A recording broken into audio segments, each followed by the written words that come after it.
A very good morning, ladies and gentlemen. Welcome to the SteelFab 2022 conference, brought to you by Expo Center Sharjah in association with Construction Week Middle East. My name is Ranju Warrier. I am the editor of Construction Week Middle East, a part of the ITP Media Group, and I will be your host and moderator for the two-day conference. In its inaugural year, the SteelFab conference has been organized on the sidelines of the SteelFab exhibition, which enters its 17th edition. Now, 2020 has most definitely seen a stronger than expected recovery in steel demand. Due to this vigorous recovery, global steel demand outside China witnessed a significant increase. And one of the main contributors has been strong manufacturing activity bolstered by pent-up demand. Mirroring the continued improvement in demand, domestic deliveries have showcased exceptional growth in volumes over the year, and this will further be boosted by increased construction activity in the region with the development of multi-billion-dollar mega and giga projects.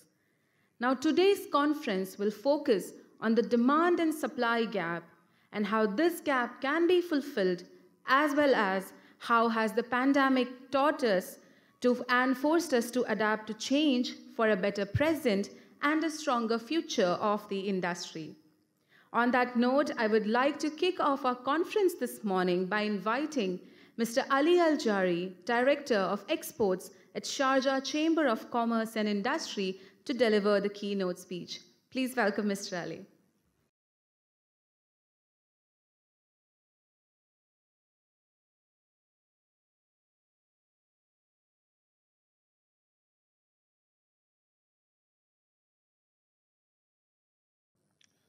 Good morning, everyone.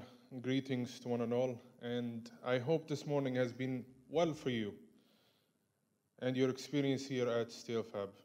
I would like to extend my gratitude to you for sharing your time with us in this prestigious conference and sharing your excitement and enthusiasm for the development of steel fabrication.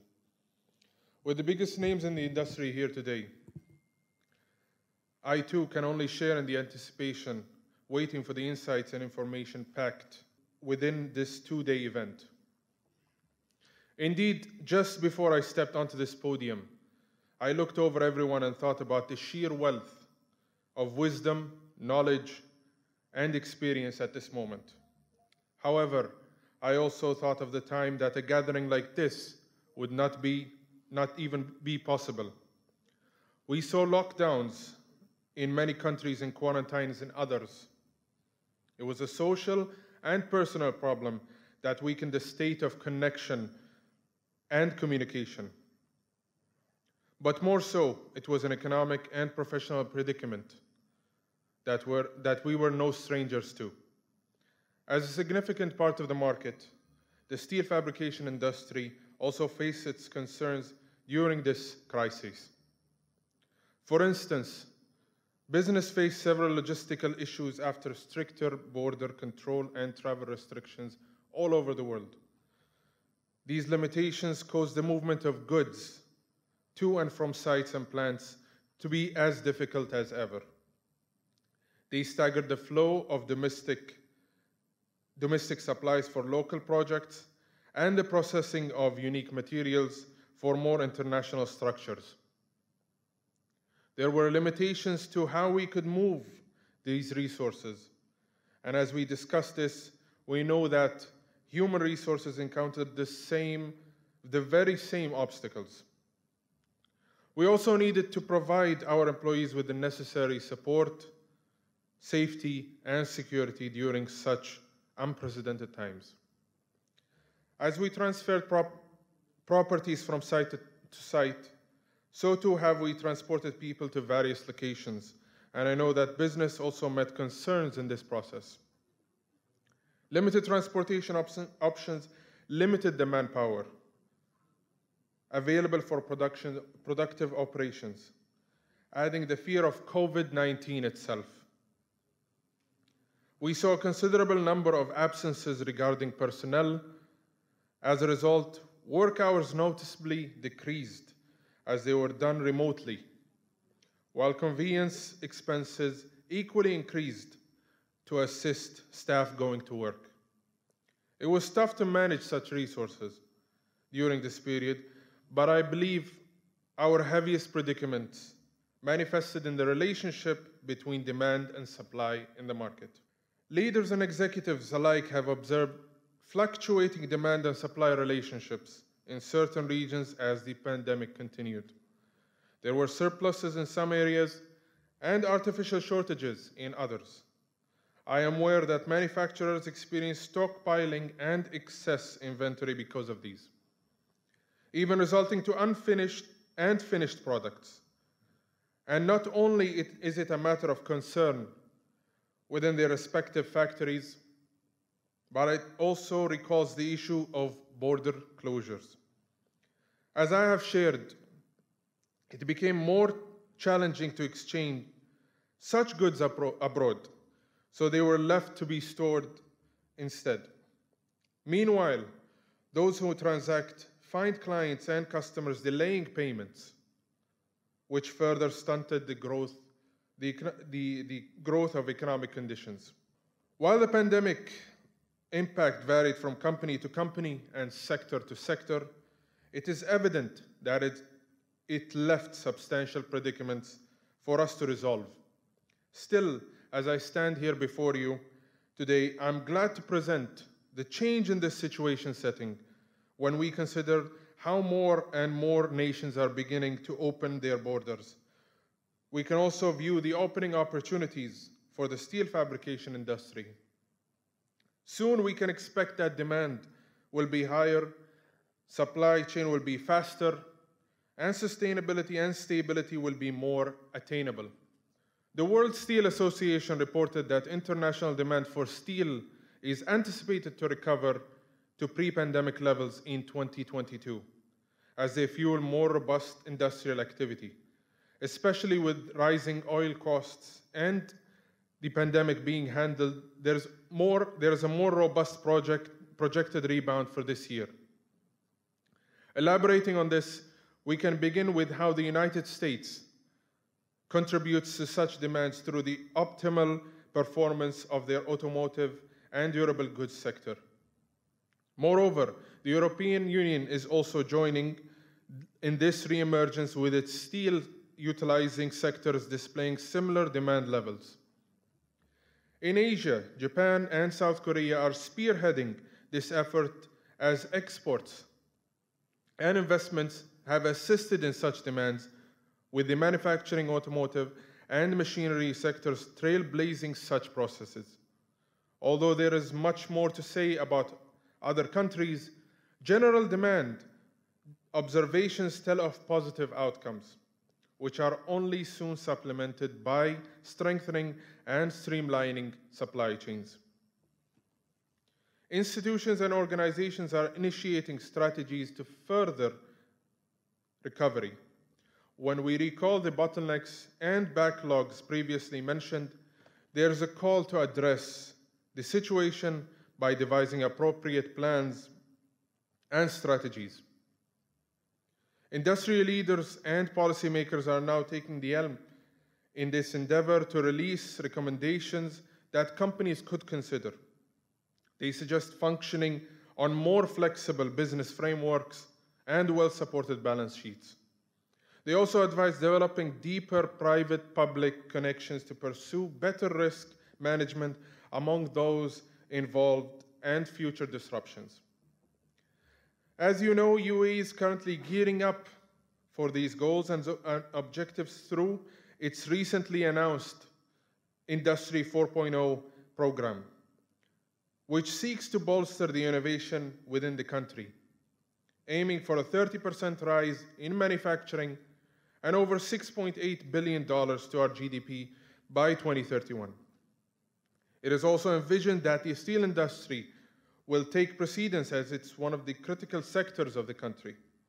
This is all done through the strategies mentioned earlier, but more so in the resiliency and agility promoted in the post-pandemic recovery. Partnering with new-age technologies and collaborating among countries, we are excited to proceed with prosperity as the future awaits. Overall, there is much to be done and much more to happen in our tomorrows. With international vaccination rates going up and transmission cases significantly going down compared to previous months, time is ushering in a new age for the steel fabrication industry.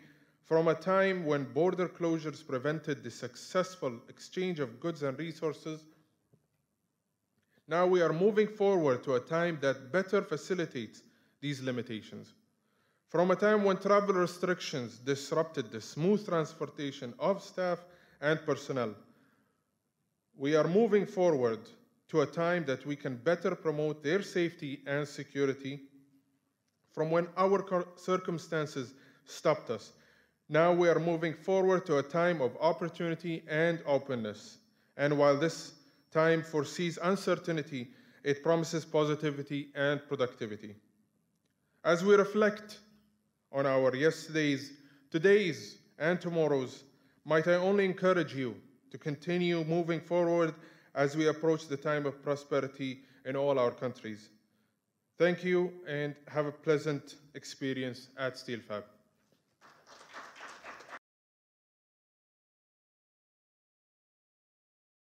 Thank you for shedding light on the past, present, and the future of the steel fabrication industry, Mr. Ali.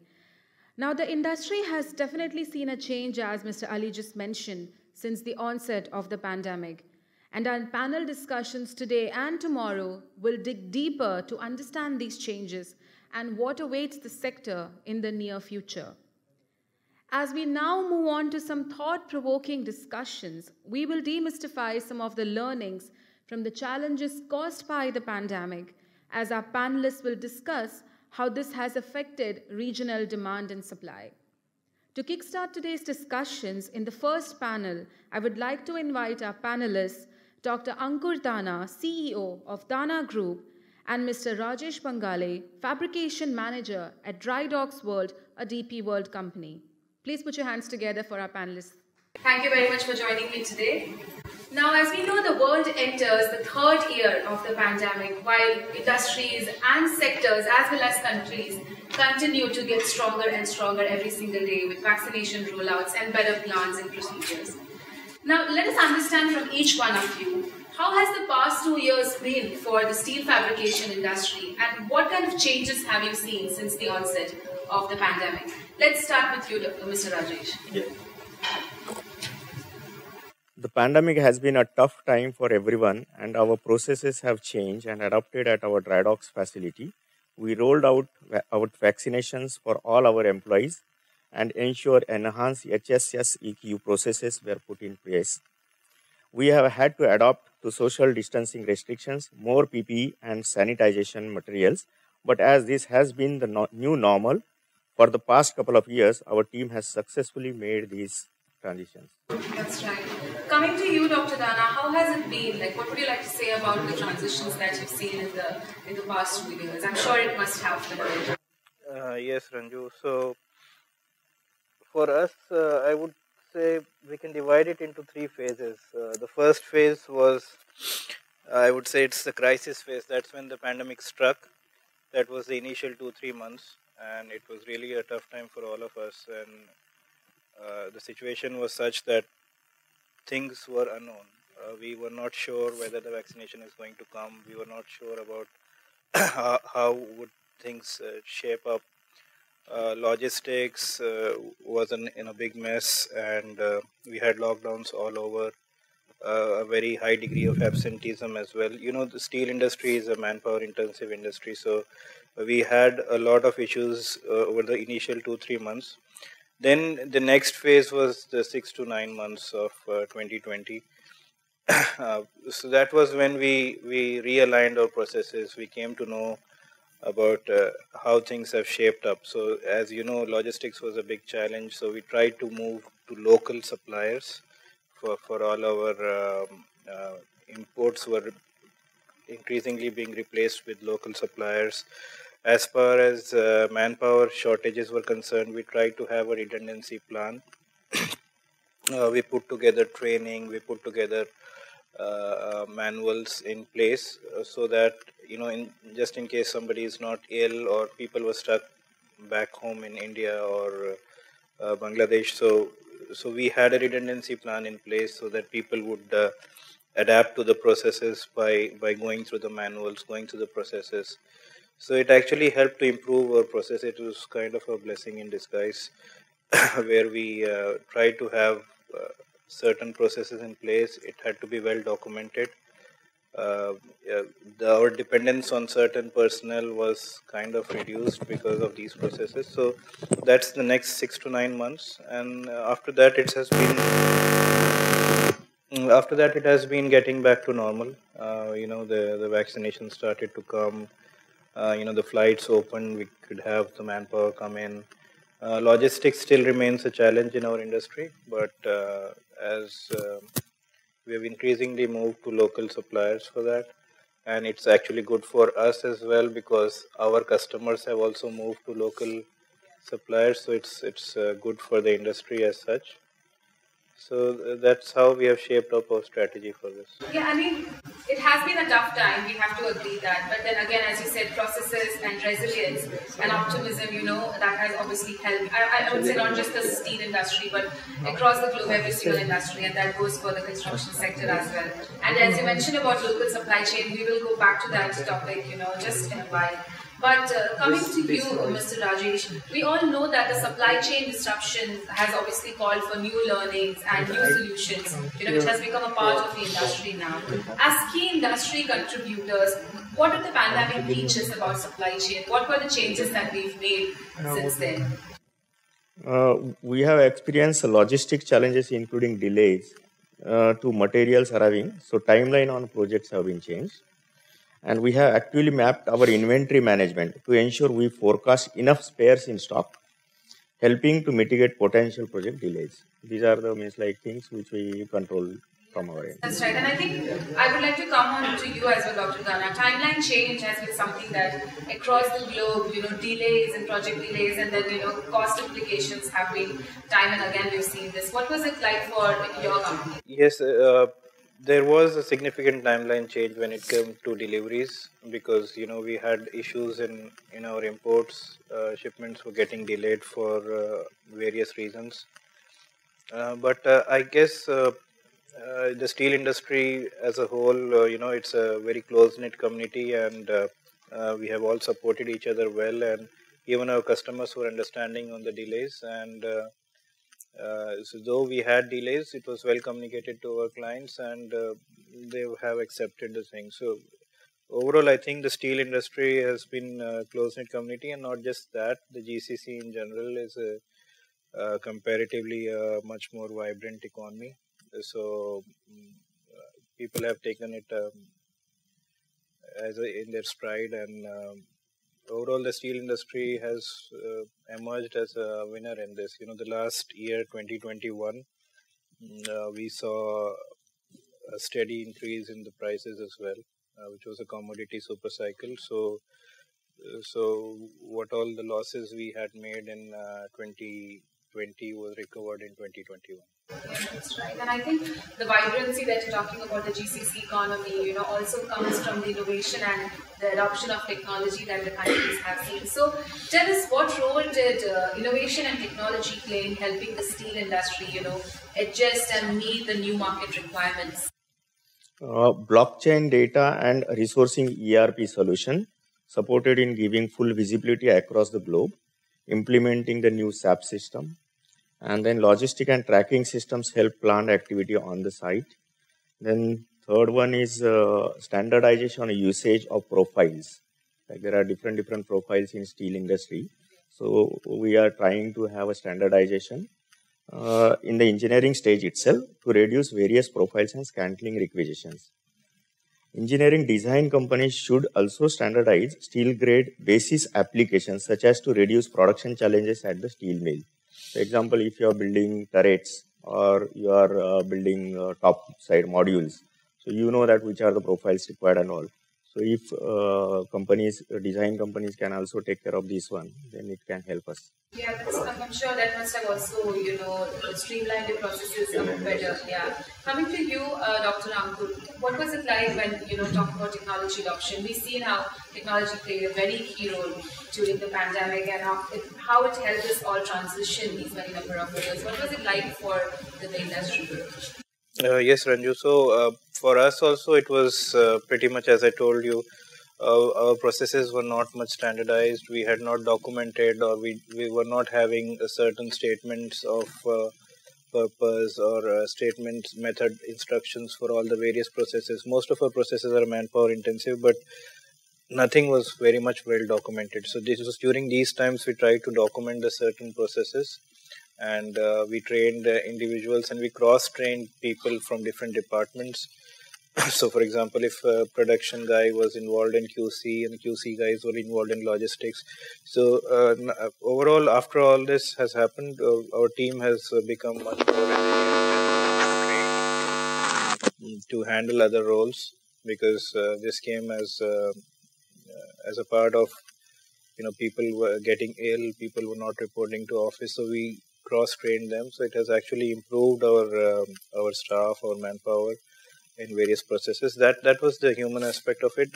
When it comes to technology, we also realized that there were things we need to be digitalized or automated.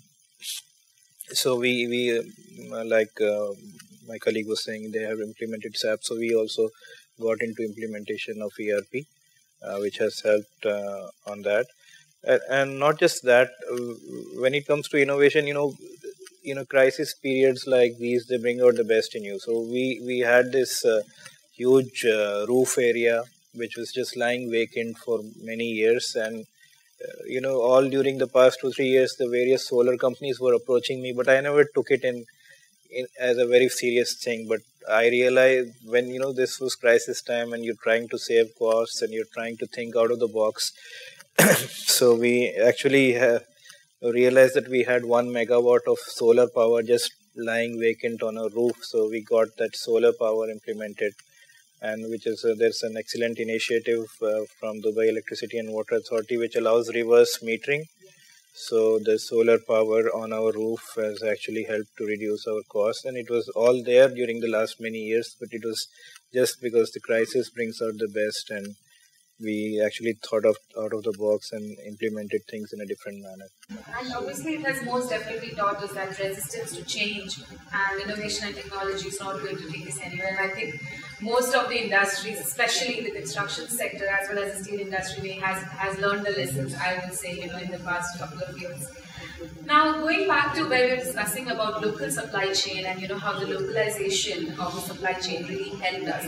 I mean, I know it got the much deserved attention only in the past couple of years, and how we understood that a stronger local supply chain can only help us, be a resource for the delay in projects that we were talking about. So tell us, what opportunities did your companies, as locals in the industry see during this past couple of years? Yeah, as you highlighted earlier, the same thing, like in 2020, approximate 4 months when complete lockdown was there, that time localization has its limitations actually, but we were working through what the possibilities of utilization from known sources, and we managed the projects which were there in our hand, and it has helped us to find the right steel profiles, consumables, equipments, coating materials and all. So we managed that period, and still we are looking for some more and more from local markets actually, so that in future also, if anything is there like this pandemic, then we can manage our business. Yeah, it has only made us stronger, I would say. Now, coming to Dr. Ankur, I remember a couple of months ago, I think it was 2020, I had spoken to you and Dr. Ruchi as well about the local supply chain and how it has helped us. Tell us, what was it like for you? How did companies, and consumers in the industry approach you? And what kind of, an increased wave did you see in the supply chain? Yes, so as we said, almost all our customers were facing delays and in supplies, and we ourselves were facing delays in our raw material imports. So we increasingly shift towards local manufacturers, and the same thing, our customers as well switched over to local manufacturers. All this has actually helped to boost the economy, I would say, because the interdependence of each other has increased, which is actually good in a way. And this has made the UAE realize that it's not just a hub for people think about Dubai as a hub for tourism, but that's just not the case. There has been a key focus on the industrialization aspect of it as well. We were talking about the Industry 4.0 this year. The Ministry of Industry, means early in 2021, they actually visited us and they conducted a free study on various automation along with their automation partners, and they suggested various ways which would help to improve various processes in our industry. So the Ministry of Industry, the UAE government has industry as a key focus on their agenda in their Vision 2030. They have a focus on renewables, they have a focus on sustainability, they have a focus on industry and infrastructure. So the tourism is there, but in situations like the pandemic where there is a reduced influx of tourists, the governments have also realized that industry is something which is going to stay and it is going to prosper and it is going to support a livelihood of thousands of individuals. And these individuals who will be in turn be employed by the industries would be contributing to the local economy, because if an industry is employing individuals, then they are living here, their families are coming in, the expats are coming in. So industry is something which is going to stay and it is going to help the GCC economies go forward. And I do see that the governments have increasingly taken a notice about it. They have promoted individuals. You must have heard about it. They have promoted things like Made in UAE, Make it in the Emirates. There was an Operation 300 billion. We had it trending on social media as well. So these initiatives, and we have the ICV initiative as well, which is in-country value. So all these initiatives are actually promoting the industry, which is a good thing. And yes, tourism is there, and it is also going to stay. But industry has actually been in the focus for the local governments, not just in UAE but in the GCC, and I believe this has indeed helped all of us, the industry. Now, looking back and understanding from the key learnings that we've had, in the past couple of years, I'm sure the nature of risks has actually evolved. You must have seen newer challenges and newer risks. What was it like for you? What kind of risks evolvement did you see in the past? One of the biggest risks has been ensuring we have enough people to fulfill the work. There has been a global shortage of people able to keep up the demand. And then we need to ensure that we get the balance right between our industry digitalization, but also keeping the experience and skill of our workforce. So these are the two risks which we have seen, like keeping a balance of the employees. And then the second one is like the short of the network. Did you also see that kind of, lack of labor is something that the region has been dealing as a challenge for a very long time. What was it like for your company and what were your observations? Yes, at Dana Steel as well, as I told you, the initial 2-3 months and then at least the next 9 months. It was almost a year, when the flights were closed. It was really difficult for us as well. So, not just were the flights closed, so expat workers were not able to come. There were workers who wanted to go back home because their families were calling them and for various personal reasons. So that manpower was a challenge for us, and that was that's when we developed processes. We cross-trained our people, and it has made our team more strong and more resilient. The next challenge which we faced was logistics. So we had tremendous delays on the import side. Not just that, even at Jebel Ali port there was massive congestion, and we had vessels who they were not getting berthing space, or even if they were berthed, the goods were not discharged for weeks or sometimes even 2 weeks, 3 weeks. So there were various delays on the logistics front as well. So I would say for us, The challenge was the manpower and logistics. These were the two key challenges. Was it also a time when you would have wanted to see more transparency, in the steel fabrication industry? I mean, this was the case for construction sector, most definitely. But then regionally and globally, we understood, how the need for transparency was more important. How did it help, with working with other stakeholders and mitigating the challenges having a transparency in place? Actually, lack of transparency will impact optimal usage of resources from materials to human and thus impacts timely deliverables of the projects. Yeah. What about you, Dr. Dana? What were your thoughts? What are your thoughts on how the mitigation happened and how did you work along with other stakeholders in the industry? Yes, as I told you, Ranju, there were challenges, but I guess the community itself was both the buying side and the supply side was people were understanding about it. We had delays on both sides, and we communicated it transparently to our buyers. And more or less, most of our orders were still intact. There were no order cancellations. There were delays, and but I think overall everybody was understanding, and because of the transparent two-way communication between all of us, both on the supply side and the buy side, it wasn't as bad as it could have been. And there were order delays, but there were no cancellations, I would say. Yeah, I mean, that's when you must have had the opportunity to keep the payments intact. That's where everything falls in the right place now. I'm a bit conscious of time, so let's move on to the last question that I have for you, gentlemen.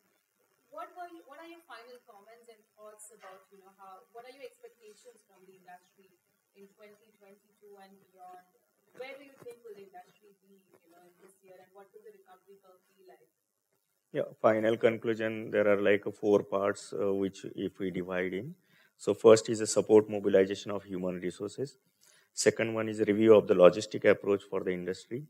And third is governmental subsidies for the infrastructure related development industry so as to maintain the momentum and business continuity.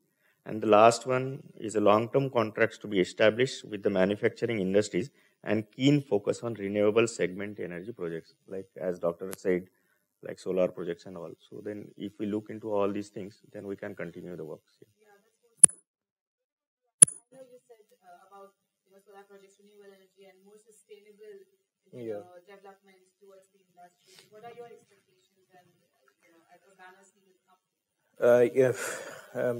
As he has just mentioned, one of them is the support of the government. So for us, like as a local manufacturer, we have a tremendous competition from cheaper imports coming in from Far East, like China or Vietnam. So that's when Dana Steel is predominantly in the flat steel segment. So there's a heavy competition from cheaper imports from China and Vietnam. So that's where we feel that, as we know, in the US and in Europe, in advanced economies, governments have imposed certain anti-dumping duties and circumvention duties and safeguard duties. So we do believe, like for industries in the GCC as well, certain incentives like this from the government would be indeed very helpful, because this is going to promote the local industry, and not just that, even the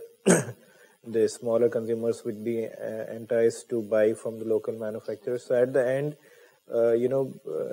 maybe the cost of for a small manufacturer, maybe he would say that the cost of importing is cheaper. Why should I go to a local manufacturer? But at the end, what people don't understand is, like, you go for a cheaper manufacturer and a substitute import. So all that is being taken away from the local industry. So at the end, when the local industry is being supported, somewhere, somehow, the economy is being supported. So it's maybe you do more volumes with more projects and better economies. So I would say with the governments promoting like Make in UAE, Make it in the Emirates initiatives, and I would say they should be actually restricting the origin of goods on certain projects. So this would definitely help to boost the economy. So that is one interesting aspect, and I do believe the government is working on that direction, and it has realized the importance of industry in the region. They are increasingly moving from a predominantly oil-based economy towards a non-oil-based GDP and supporting the industry. Besides that, I would say definitely we have to constantly evolve, and small systemic incremental changes in the way we think and the way we operate, the way we manufacture, the way we sell. A lot of the way we sell has moved from in-person meetings to digital marketing or digital meetings, or so the way we operate has totally changed over the past 2 years, and it has actually reduced the flight expenses. I would say before we were traveling all over the GCC, and these days everybody is able to still sell by staying and doing Zoom meetings. So it has actually helped in reducing the cost, I would say, and we were not realizing that. So all this has been very helpful. I'll like to conclude this with a very famous saying by Sir Charles Darwin, who is the father of evolution, which says it's not the strongest of the species that survives, nor the most intelligent, but the one who is most responsive to change. And I hope we all take it with a pinch of salt and imbibe it into our day-to-day philosophies. That's absolutely right. I mean, adaptation to change and innovation is only our best tools in the future. Now, on that note, I would just like to know if anyone has any questions for our panelists here. If not, then we will move on to the next session. Thank you so much, gentlemen, for joining us today. It was wonderful, discussing these topics and understanding the demand and supply gap and where innovation and technology can take us forward. Thank you once again. Thank you. Thank you.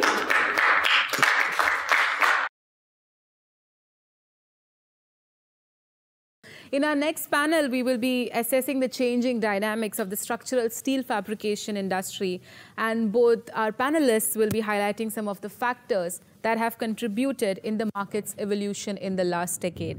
Now, let me introduce our panelists today. So we have Dr. Andreas Hofer, who is the CEO of Zimam Bowman Productions, and we have Mr. Chris Desmond, Director of International Sales Cutting Solutions EMEAR at Lincoln Electric.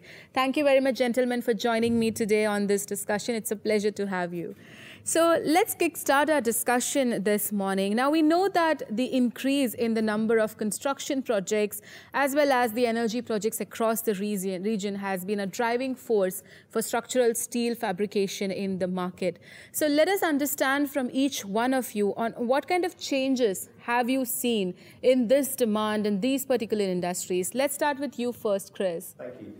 So, what we've seen is certainly an increase in global demand, and we're seeing a lot of governments investing in both new infrastructure and the upgrade of old infrastructure.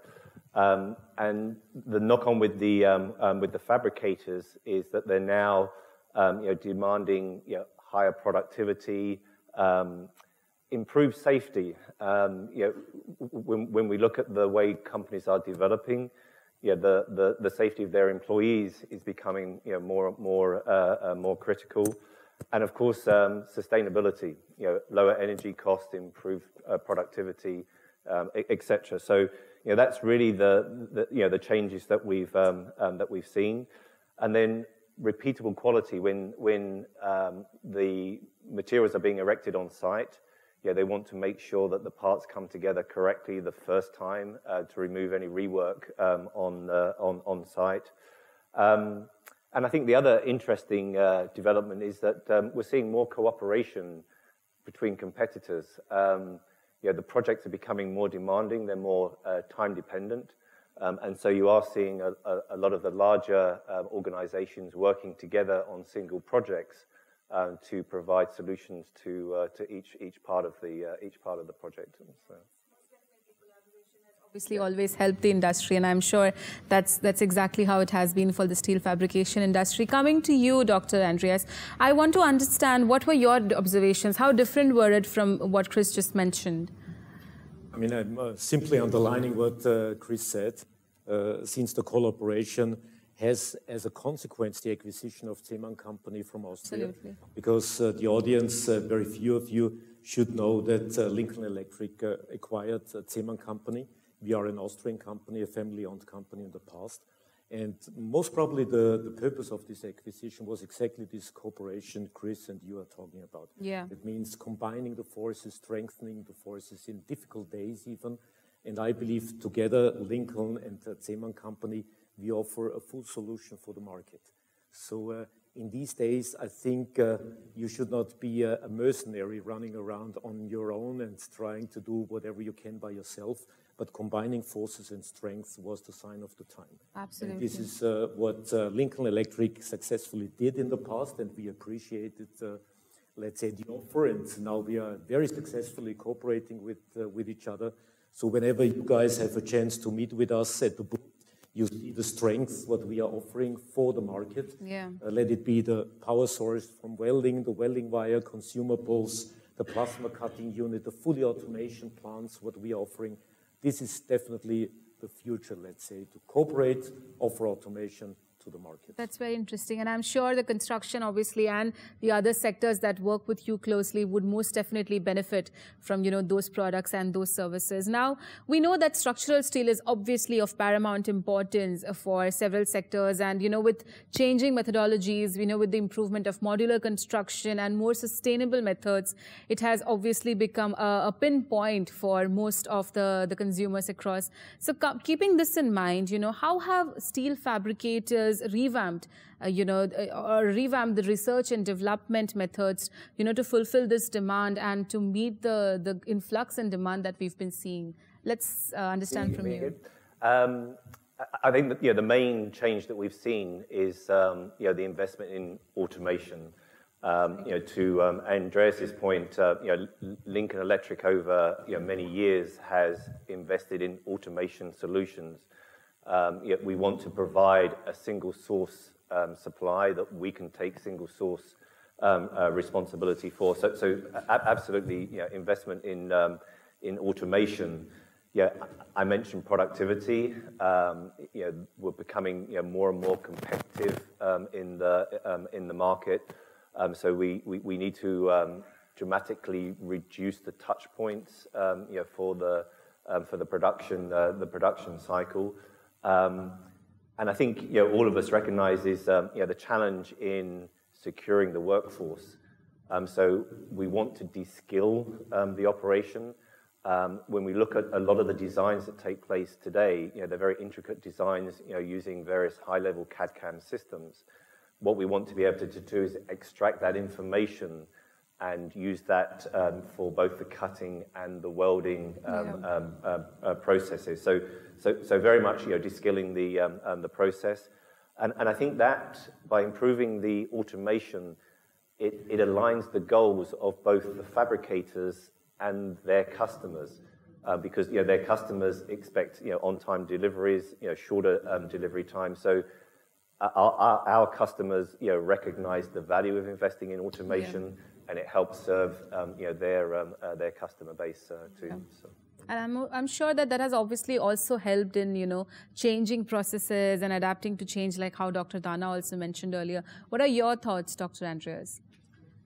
Yeah, again, it's the automation what kicks in these days. And having heard all the explanation from the CEO from Dana Group, and he said the travel restrictions had a certain impact on the workforces here in UAE and GCC.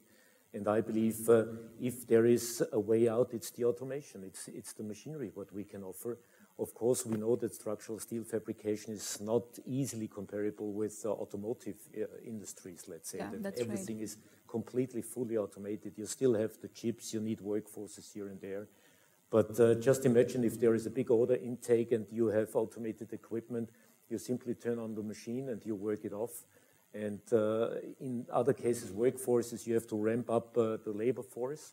Where do you get the people from, especially in these days of traveling restrictions? So working on automated system, it's definitely not a question if it comes to all the structural industries. It's a question when everyone will have this fully automated assembly welding lines, what we are offering over there at the booth.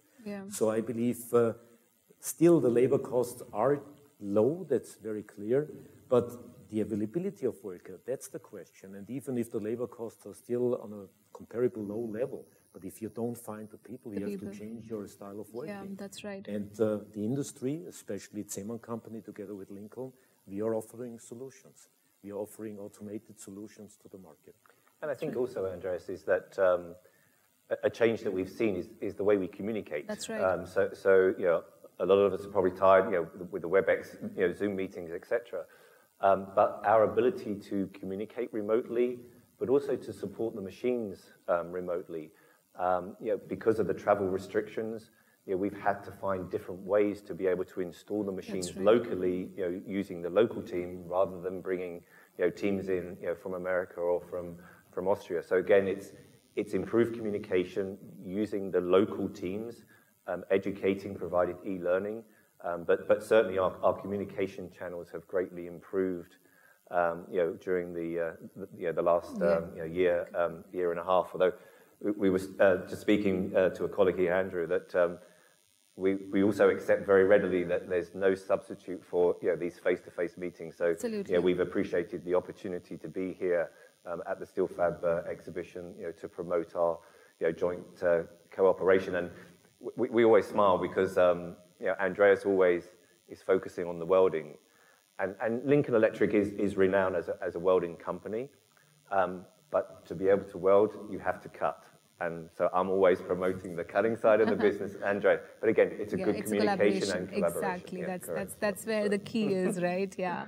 But obviously, we spoke about opportunities, you know, and what awaits. But it's also important to understand, you know, what were some of the pain points that you've seen over the years, and what were some of the challenges that you've overcome? Let's understand from you, Dr. Andreas. You know, what were some of the challenges other than obviously the lack of labor supply and, you know, the skilled labor? What are some of the other challenges? I mean, pain points.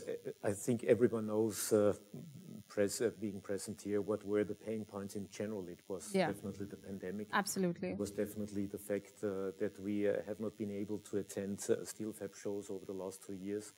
It's dragging down even your psychology, I believe. It's dragging down the people as well. So you have to invest a lot in personal motivation. You have to talk to the people, see the light at the end of the tunnel, first of all, and be ready for hopefully the time what will come.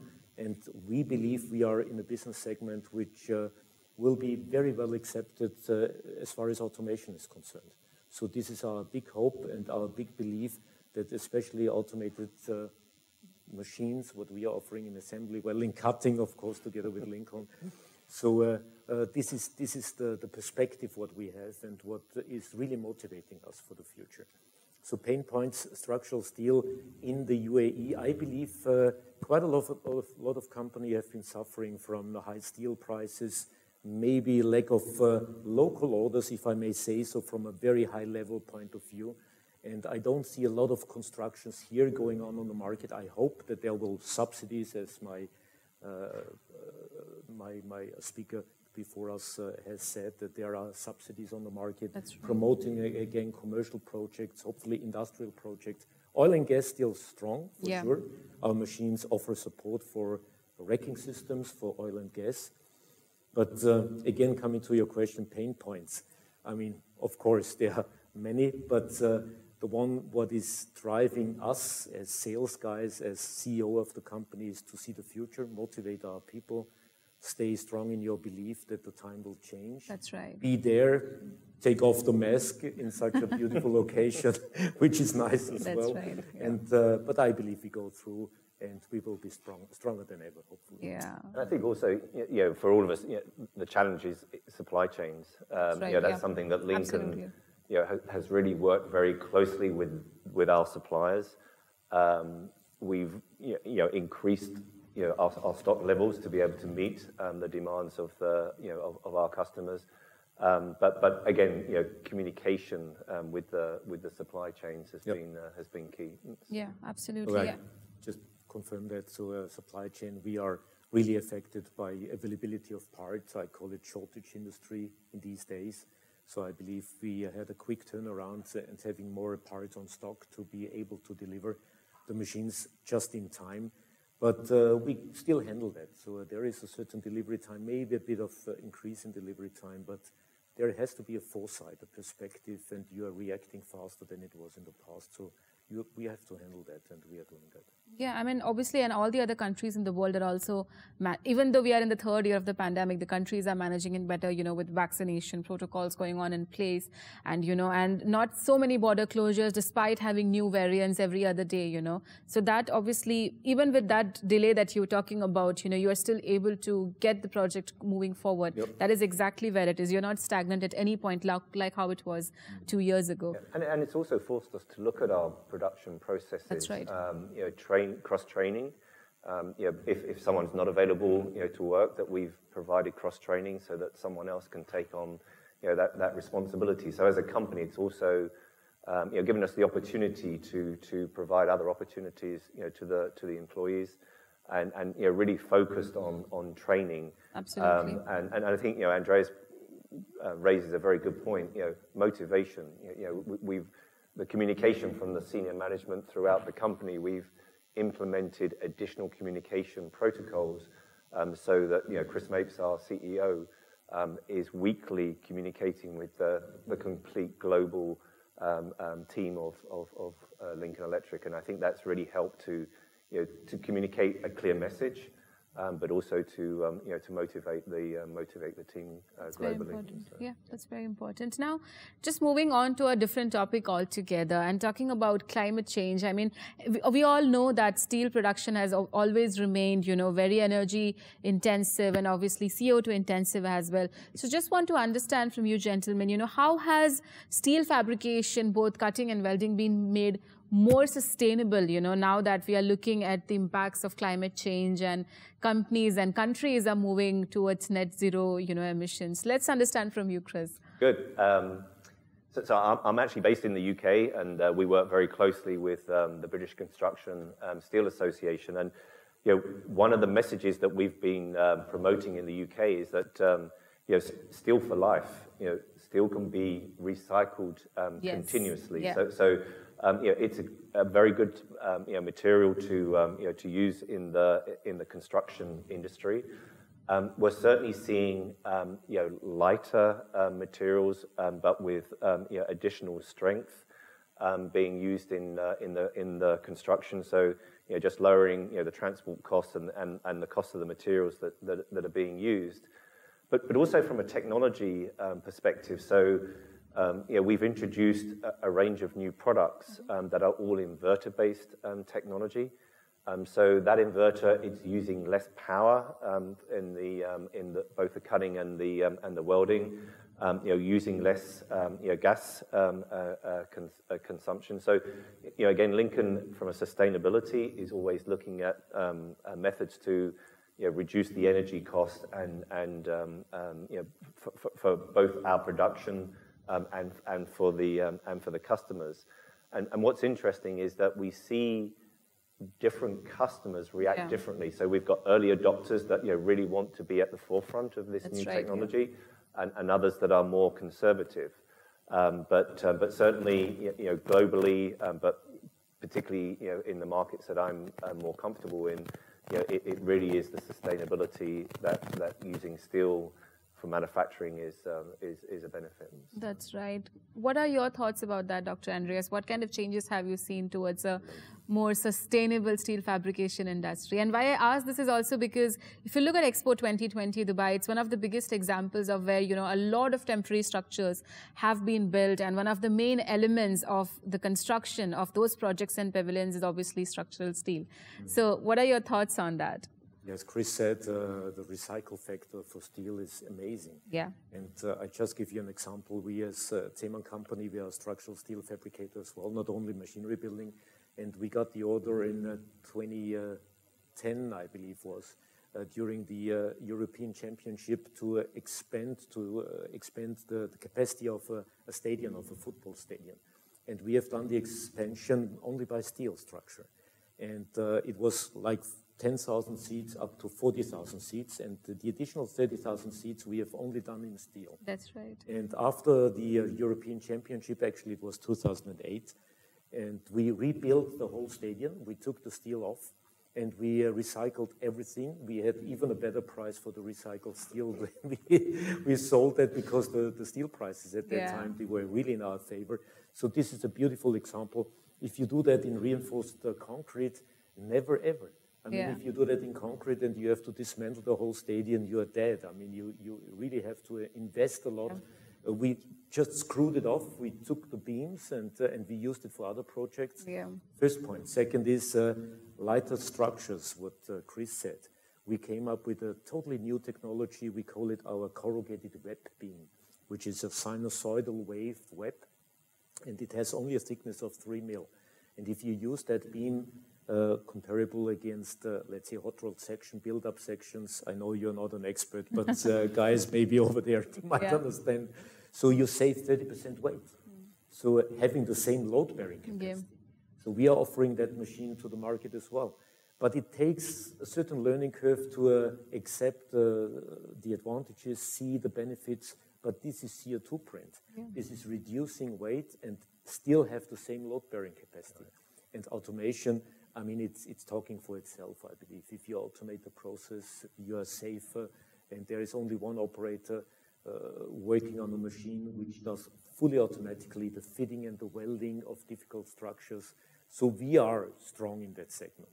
So structural steel is in our DNA, and we love it, and we know it's recycling is there. So yeah, many things to be said about. Yeah, and it's also about the mindset, like, you know, how you said, a learning curve, and, you know, how other consumers should adapt to change and should understand, you know, this is something that an experiment, if they're doing and if they're adapting it, you know, it might give them better results. And I think from what you mentioned about stadium, a good example would also be the 974 FIFA World Cup stadium, you know, which is made of shipping containers.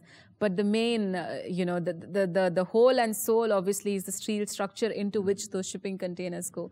So that's obviously a good example for us. Now, taking the conversation forward and understanding a bit more into, you know, how the resistance to change and technological advancements has the steel fabrication industry experienced. Do you think that the resistance that we were in a position in 2 to 3 years ago, has that changed since the pandemic? Like how you said, more automation and, you know, more robotics is there, and we are adopting AI and big data and machine learning. But then obviously this was not the case 2 years ago. So how would you say that that resistance then and the change now has helped the industry? I think the change has kind of been forced onto the customers. That's right. Yeah, so you know, we mentioned that it's a competitive environment. You know, interesting. I think a lot of our customers here in the UAE, you know, are exporting, you know, globally.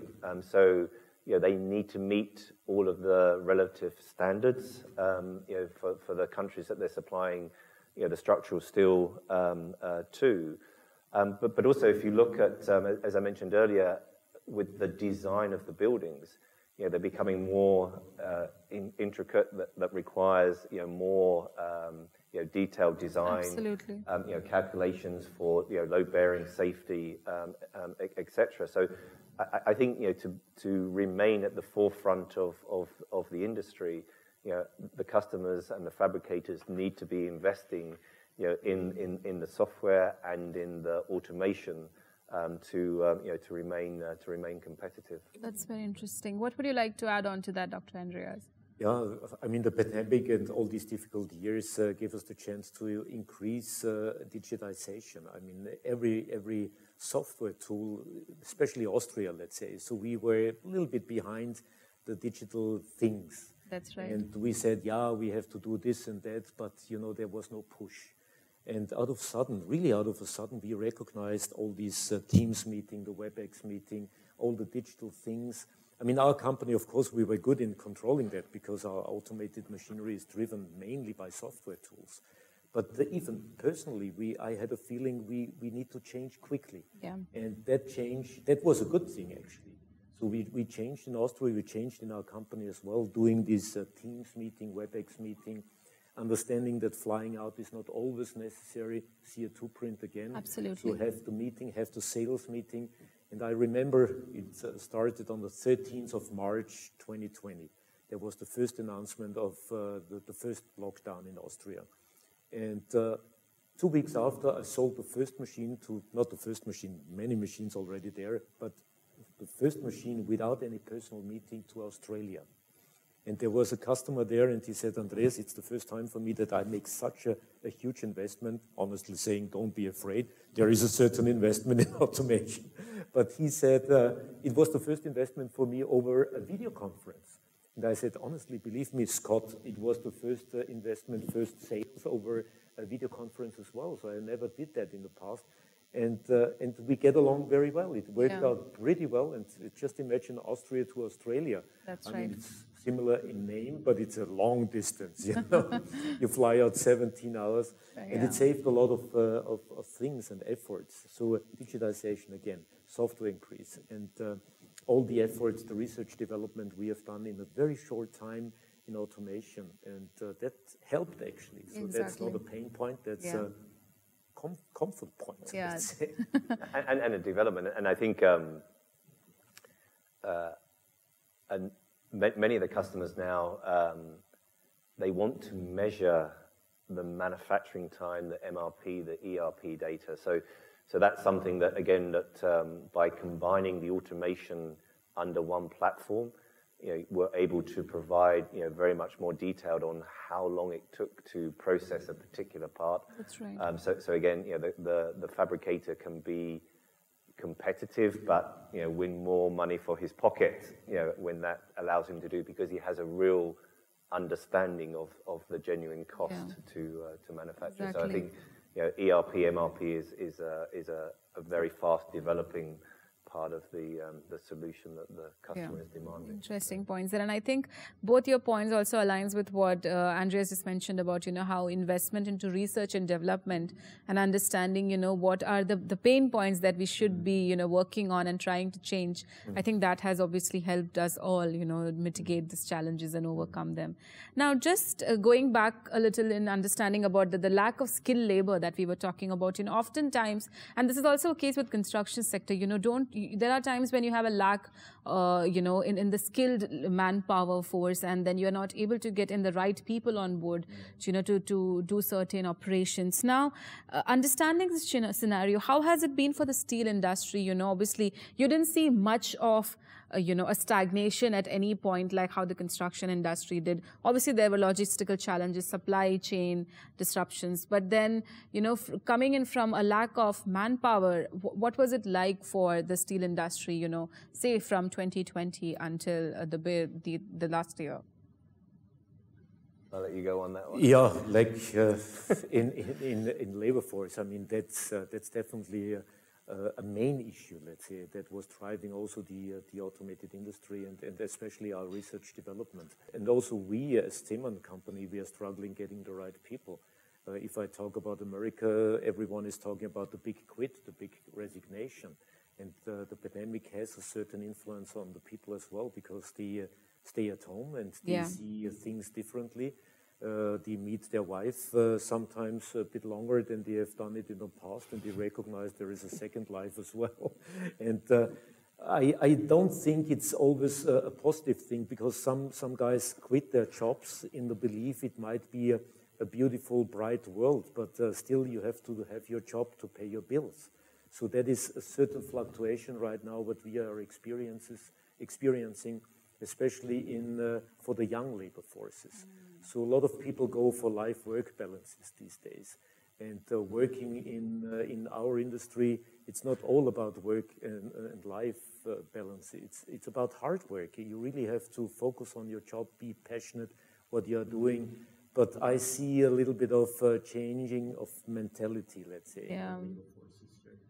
And we are definitely struggling. But again, what we are offering to the market is a way out. It's a solution. It's an automated solution, let's say. And I give you one example. The industry in America, we are selling big time to the States.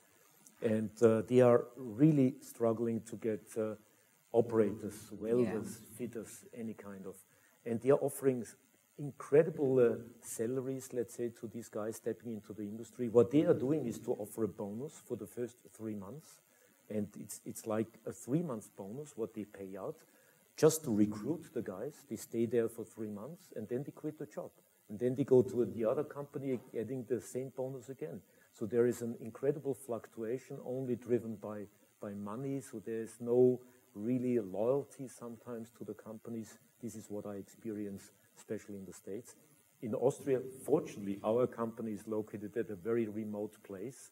So that means our guys are so much addicted to the place they work and stay and live. They build houses around our factory manufacturing facility. So they are very obliged and very loyal to our company. So we, as Zeman company, don't see a very negative effect. But again, everything what I explained, it's not that easy. Yeah, that's right. And I would add that it's not necessarily COVID related, but absolutely. The steel industry, it's a dirty, noisy environment. Encouraging young people into the industry is a challenge for all of us involved in the industry. So, again, by adding automation, making it a cleaner, safer working environment.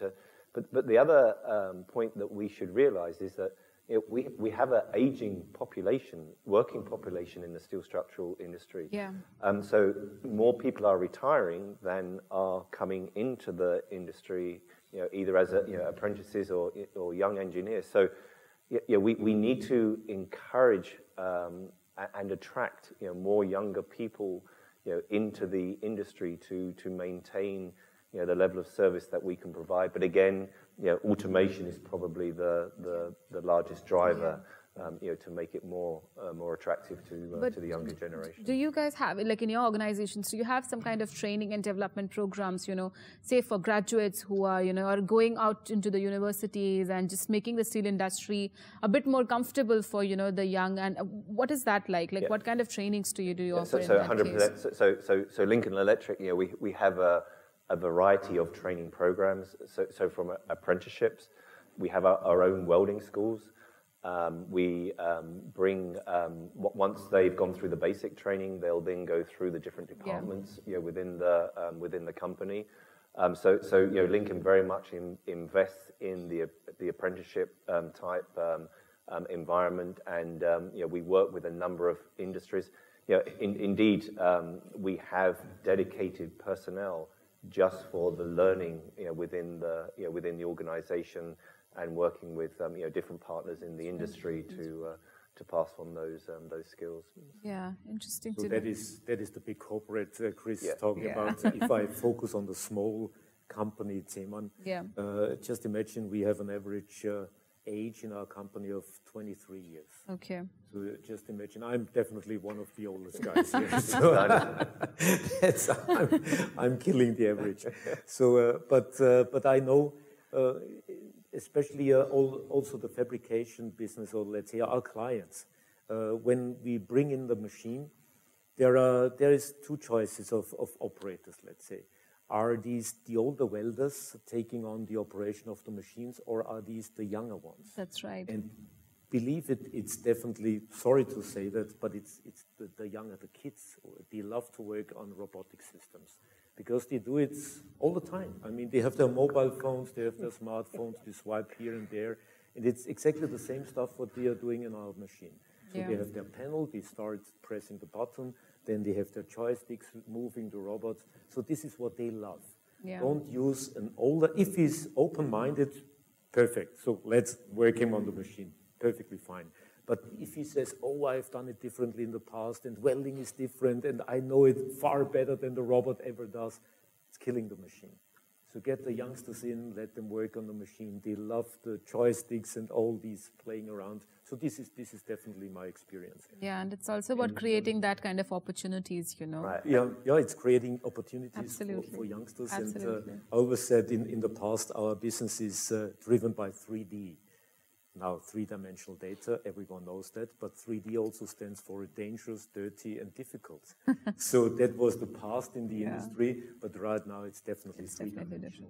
We are taking the data from the CAD/CAM system, download it to the machine, and off it goes. That's right. Interesting. And I'm just smiling here because it's also forced us to change the HMI, etc., on the machines that we provide, because I smile when I see the youngsters come in, and they touch the touch screen, and if it's not a touch screen, it's so they're used to working That's in right. a certain, because of their familiarization, with the mobile phones, etc. So again, it's helped us to develop the HMI to be friendly towards the younger generation. I saw a young guy in front of rowing in the plane, and they're reading a newspaper, and all of a sudden he touched the newspaper and he's like, just to increase a little bit. So it is very interesting. Yeah.